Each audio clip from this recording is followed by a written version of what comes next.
Lesley Varghese, who's from Austin. We're trying to get her to Austin too, so please give her a warm welcome.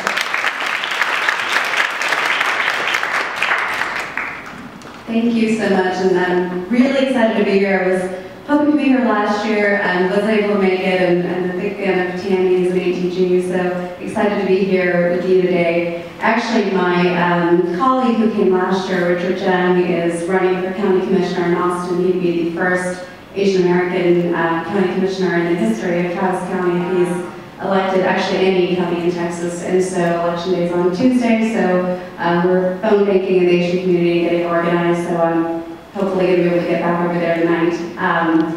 But I wanted to, so unfortunately I'm going to give this presentation and I'm going to give you guys my information. You're welcome to follow up with me if you'd like to ask me any questions or get in touch with me at the end, if you still want to at the end of my speech. So to give you some background about me, I'm the Executive Director and General Counsel of the Asian American Resource Center, which is a nonprofit, and that means I'm their director and I'm their lawyer.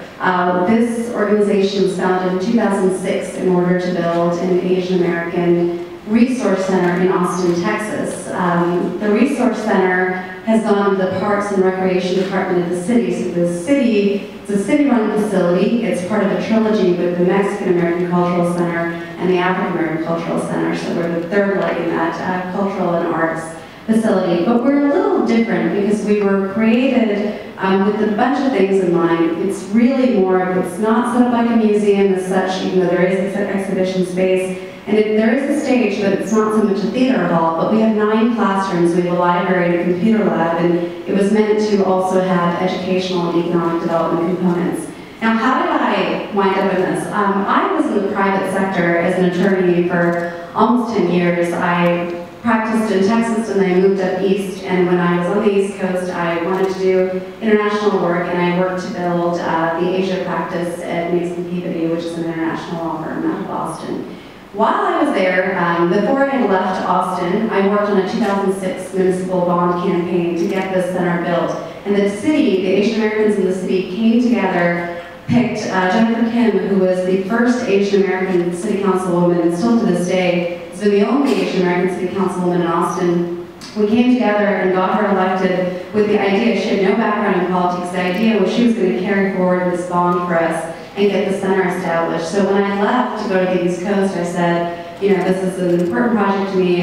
If you ever need anything on the legal end, call me. And I was pro bono lawyer to the center the entire time I was gone on the East Coast. I also fly back to Texas frequently. My family is from Texas, and I worked on a few political campaigns here. So I was down a lot, and I got more and more involved. And my undergraduate background, I studied journalism and I had a concentration in Asian studies. And so they kind of were talking about the executive director, and at this point I was doing all the negotiations with the city for them because I really looked at the board and I saw people like my parents who were, you know, hardworking and had good ideas and just needed that extra help to kind of, you know, get into this nonprofit space and do this lobbying work.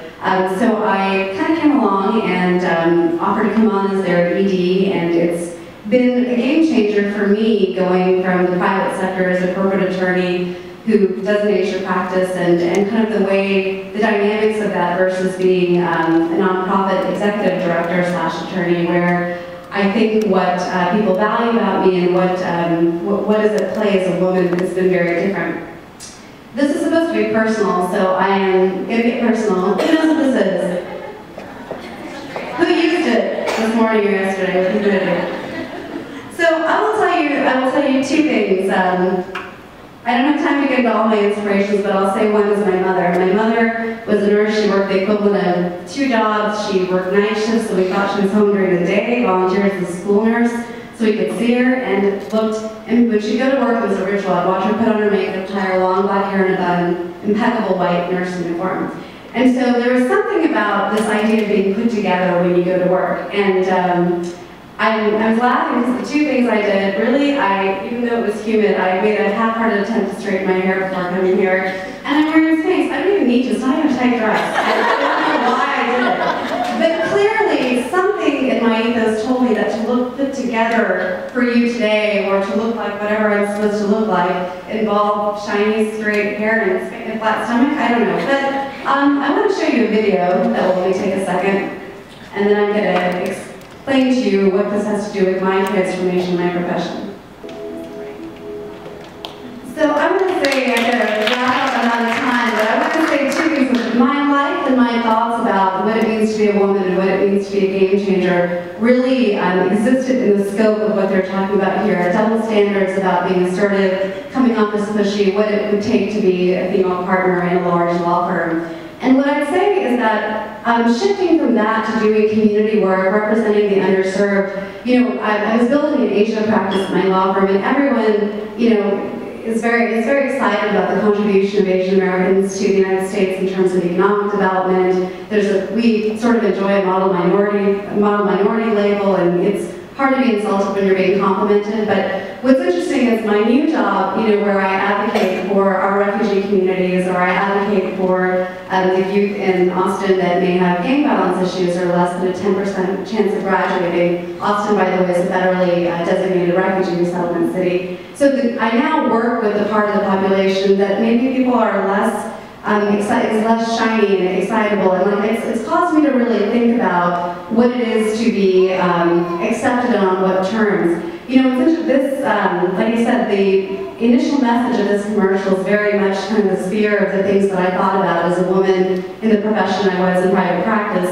But now I've looked, and I'm looking even deeper than ever before about what that means. You'll notice this commercial, for all its positivity, the women are all skinny with shiny hair and are extremely fair-skinned. This commercial's from canteens in the Philippines, right? So even within these ideas of success, when we think about what defines success and what we seek to project and what makes it successful, we have to look deeper than ever before. I mean, beyond, it tackles some great stereotypes, and there's some very important issues discussed here, but I'm asking us to look even deeper than ever before, and that's what my job transition from the corporate sector to the nonprofit sector has really caused me to do, to look deeper than ever before about on what terms are Asian Americans accepted and on what and how we define our success as women.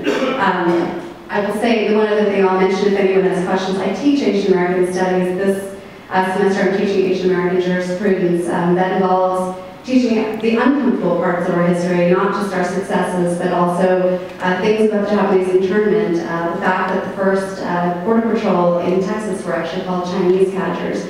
The initial reason that the Chinese were brought to the United States was to replace emancipated black slave labor and to work on the railroad. We had 2 Chinese American deaths for every mile of the railroad that was built in the United States.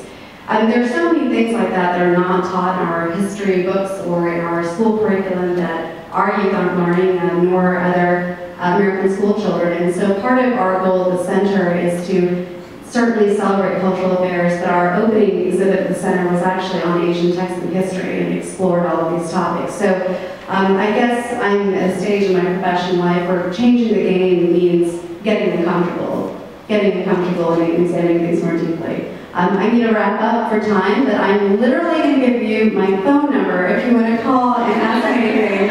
It is 512-917-8503. Don't write it on a bathroom wall. Thank you very much for having me, and if you have interest in Asian American history issues, or if you're anyone here interested in law school or a legal career or anything of that nature, or just generally politics or community advocacy, please reach out to me. Thank you for having me.